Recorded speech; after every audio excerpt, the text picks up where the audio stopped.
Us Israelites ain't sit on our hands. Lie. Christian Copping drop toss, whole block is stuntin'. Low credit, don't sweat it, boy, we drop the funding.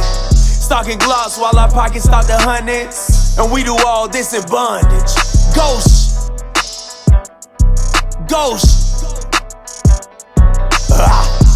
Cold-hearted. Yeah, the cracker got a cap, but we gon' do the do. 100 band foreign call, we ain't rooted poo. Of y'all young, we keep a case, dog, Scooby-Doo. See a coon, slap a coon, I went 2 for 2. Yeah, y'all. First and foremost, all praises, of course, as the brother said, to Yahweh, and we do so in the name of his beloved son, Yahweh Shai. And yeah, just as the brother mentioned, the topic for today is what is the biblical perspective of perfection, right? But yeah, this is, the Brother Herd's platform. All praises to the Most High that he opens us up week in and week out for lessons on Tuesdays and Thursdays. And of course, yours truly, Brother Aaron. Some spaces, Mr. Jeshurun 144 or Mr. Jeshurun, etc. I'll jump straight into the topic. Once again, is what is the biblical perspective of perfection? And this is an important topic, as a brother was, speaking on, because we read, both in the Old Testament and the New Testament, that the Most High requires us to be perfect, right? The Messiah, he reiterates it in Matthew 5, as the brother pointed out, and we're going to get there as well. And also, we have the ability to be perfect, as the brother eloquently put. So just real quick, I want to make a quick disclaimer because I feel it's needful. Within this lesson, something I'll try to make clear is that the colloquial understanding of perfection is not what the Bible teaches. So like, the average person, like there's a common adage or mantra that goes, well, nobody's perfect, right? And so they'll justify, and I didn't have any notes on this, but I wanted to make sure like I just address this, before we get into this, right? But, again, like a common phrase is, well, nobody's perfect. And what they do is they justify, being lackluster or, just continuing on in iniquity or sin, right? But two things, the Bible teaches you cleanly, and we're going to show it from the Old Testament to the New Testament, quote unquote, to be perfect and that you can be perfect. And number two, sinless and perfection. While, once you've achieved a level of perfection, sure, you may be sinless, but sinless and perfection are not synonymous. And linguistically, we're going to go into that. And scripturally, we're going to go into that, right? But I just wanted to make sure I touched on that. And also, I'm not saying you can't be sinless. That's definitely not what I'm saying. You can achieve a level of life where you're sinless. You could do all things through Christ. I want to make sure I put that out there as well. But as far as the biblical perspective goes, perfect or perfection and sinless are not synonymous. And we're going to show it, right? So first, let's start with the specific passages in mind that touch on perfection specifically, right? And we're going to go into the languages after the fact. But first, let's just read them. So let's get, let's go to the book of Deuteronomy. I'm going to get my screen shared. Deuteronomy chapter 18 and verse 13. Con. I'm going to wait till you get the screen shared and then I'll read the water. And everybody, put a 1 in the chat if the audio and visual is good, just to make sure. We should be, but just to confirm it. And we'll adjust if we need to make some adjustments. Okay, so this is Deuteronomy 18, starting at verse 13. It says, "Thou shalt be perfect with the Lord thy God." Con. So we see right here, and this is Deuteronomy, which is within the Torah. It says, "Thou shalt be perfect with the Lord thy God," right? So that's clean. And it's clearly saying that you have to be perfect according to the text. Water. Thou shalt be perfect with Yahweh, thy Elohim. Con. So, what I'm going to do right now is I'm going to harp on a few things, and I'm reading the KJV to get across a point, but any translation is conveying the same thing. But I wanted to bring out the KJV because this is one of the few translations that translates this word as perfect, right? Because a lot of translations like ESV, etc., it'll translate it as like blameless and things like that. And again, like I think I'll probably touch on some of the nuances a little bit later on, but for right now, I just want to I'm gonna stay in the KJV for a little bit. But as you see right here, it says, "Thou shalt be perfect with the Lord thy God."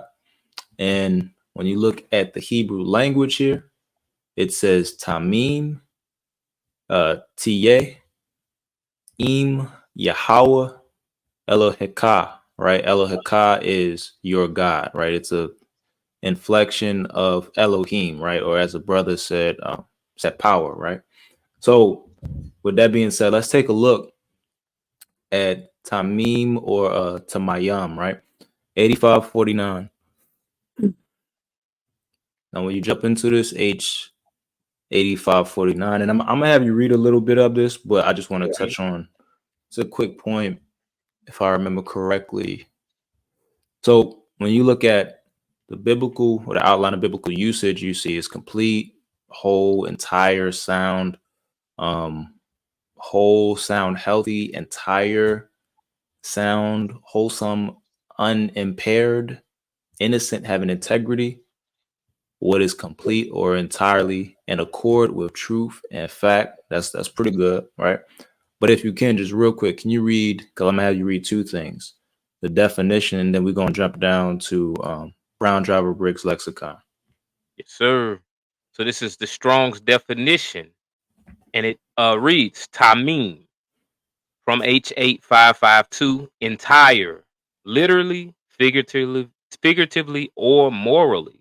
Also, as a noun, integrity, truth, without blemish, complete, full, perfect, sincerely, sound, without spot, undefiled, upright or uprightly, whole. Con. So we get a pretty good sense within the definition of how or what this word means and the sense that it's giving. But I want to actually go a little bit further within the lexical analysis. So if you can, I'm gonna pull this up for you. If you could just read, and I'm gonna highlight it on the screen so it's clear. Can you just read? Matter of fact, you can just read that. Sound, wholesome, unimpaired, innocent, having integrity. So we see the sense that is given within a lexicon. It says sound, wholesome, unimpaired, innocent, having integrity, right? And it lists Deuteronomy 18 and 13 as one of the applicable scriptures to this definition, right? So the sense that we're being given is sound or wholesome or complete. And in the case of Deuteronomy 18:13, this is a soundness or completeness according to the Most High standard. You know, and the Most High standard is law, obviously, as we read in a plethora of scriptures, right? But Brother Hurt, you got any points before I move on? Well, one point, just like he was illustrating earlier in the lesson when the lesson first got started about what he meant by perfect.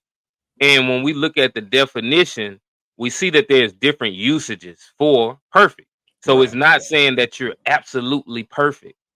It's it would be more so that you would be perfect in a way that's not just an absolute perfection, but it's still perfection.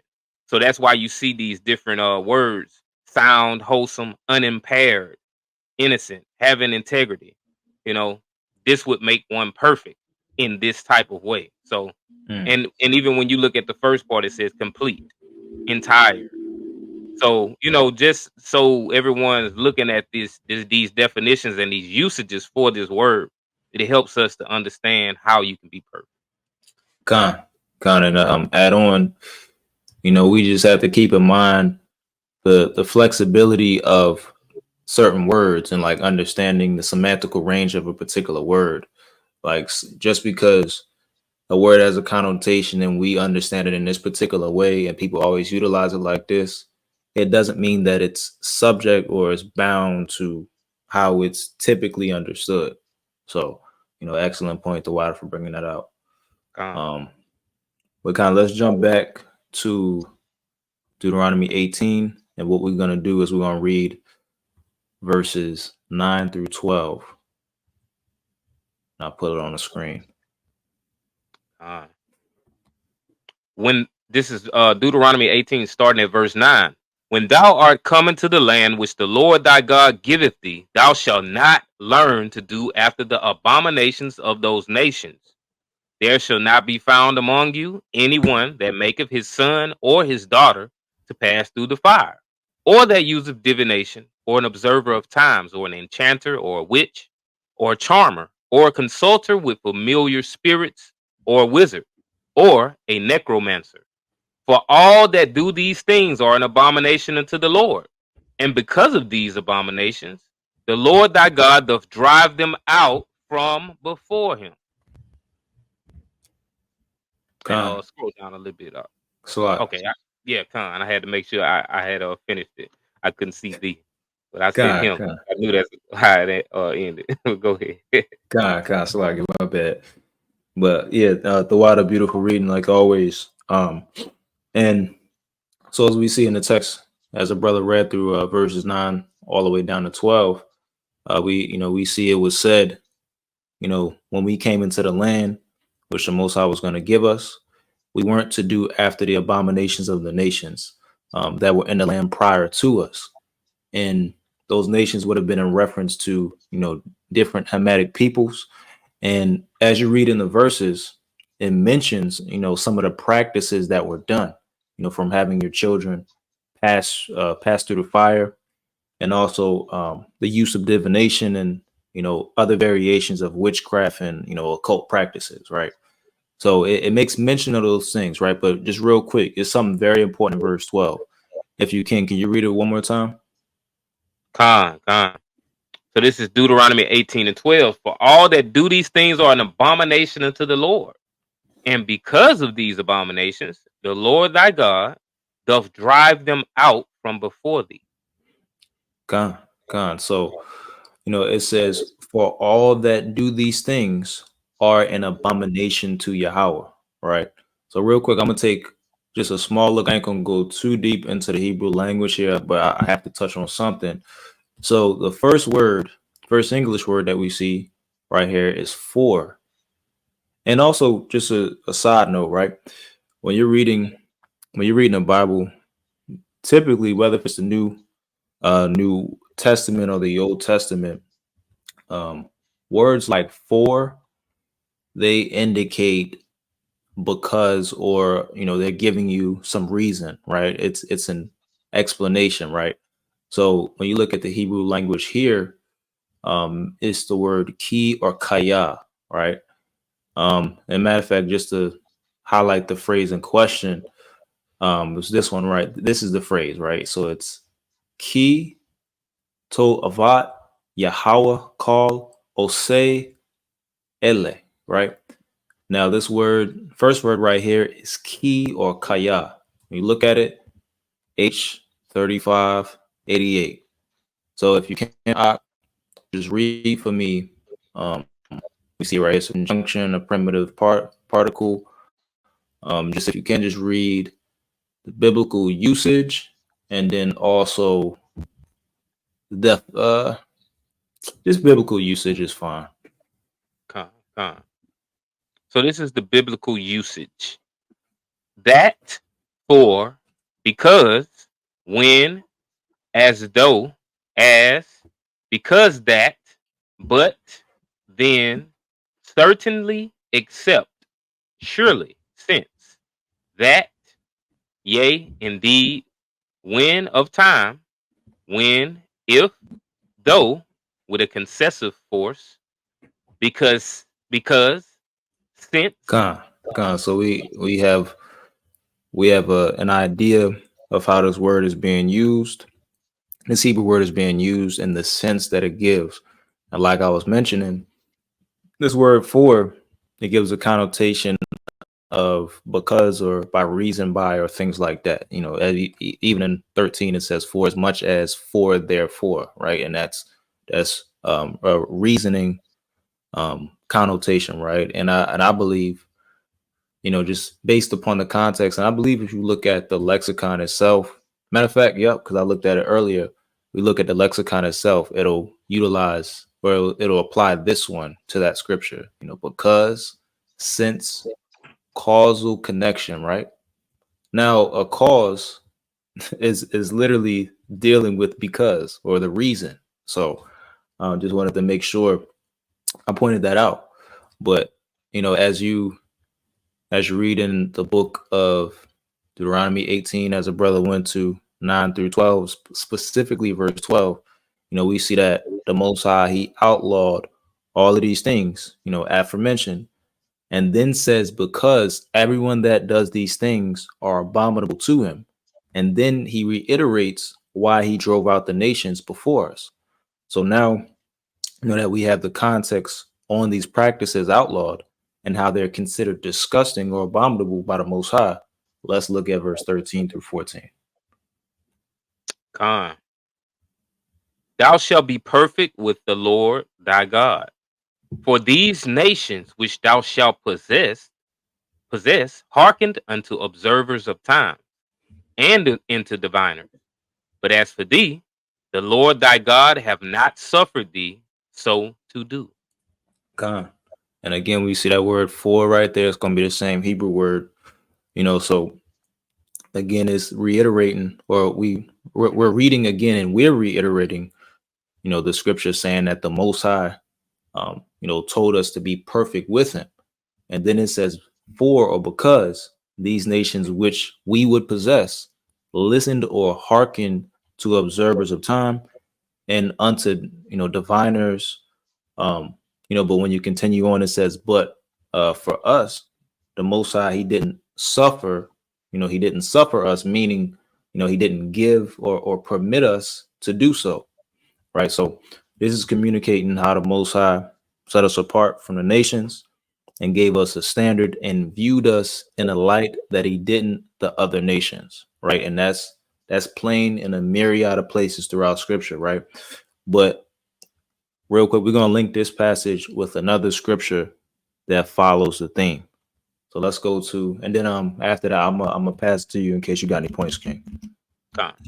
This is the book of Psalm, chapter 147 and verse 19 through 20. Con. This is Psalm 147, verses 19 and 20. He showeth his word unto Jacob, his statutes and his judgments unto Israel. He have not dealt so with any nation. And as for his judgments, they have not known them. Praise ye the Lord. So, you know, some of the other nations, you know, they partook in disgusting practices, as we read in the book of Deuteronomy 18. And, you know, we see how the Most High, he dealt with them, right? He removed them from our promised land. But the difference between us and them is that the Most High showed us and gave us his law, which, you know, the Apostle Paul, he said, was spiritual. And he set us apart and required of us, you know, to be a reflection of him, you know, which, again, it should be perfect or complete or mature, because the Most High, you know, he's all of these things. He embodies all of these things versus, you know, being abominable and disgusting, which, you know, the other nations are. You know, so that's why the scripture, as we read in Deuteronomy 18, said to be perfect with Yahweh, you know, because we're supposed to be a reflection of him, you know, who's perfect and everything like that. You know, he's mature, he's complete, he's, you know, integral, he's, you know, without impair, etc. Right. And I'm gonna go into the etymology of mature because I brought that up, you know, for a reason. But real quick, I want to give some space for my brother Hurt if he got any points. Con, just looking at the provision he gives us, where he makes it possible for us to be complete. And we know the common narrative is within society and within religions are you don't have to worry about the laws in the Old Testament or what people may call Mosaic law. And when you forsake observing the Mosaic law, there's no way possible that you can actually be complete. There's no way possible that you can be perfect, which is interchangeable, as we've shown by going to the definition. Did you pull Matthew 5:48 yet? Nah, we haven't got. Well, we read it initially, but we're gonna go back into it. I thought so. Yeah. So I ain't gonna get it yet. We'll elaborate it when we get there. But just the provision that the Most High gives us, we know He knows best for us. To think that He created us and He said, hey, don't do this and do this, and He was telling us certain things to do that would protect us and actually separate us from the other nations. And to thousands of years later, now you have people saying, "Nah, you ain't got to do that." It's actually just being, rebellious against the Most High God, and is actually handicapping us and preventing us from being able to receive that perfection. But yeah, you got it. Excellent point, man. All praises. Israelites ain't sit on our hands. Christian Copping drop toss, whole block is stunting. Low credit, don't sweat it, boy, we drop the funding. Stocking gloss while our pockets stock the hundreds. And we do all this in bondage. Ghost.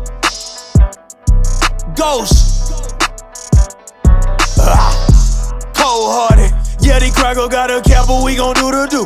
100 band foreign call, we ain't rooted poo. Of y'all young, we keep a case, dog, Scooby-Doo. See a coon, slap a coon, I went 2 for 2. Yeah, y'all color, but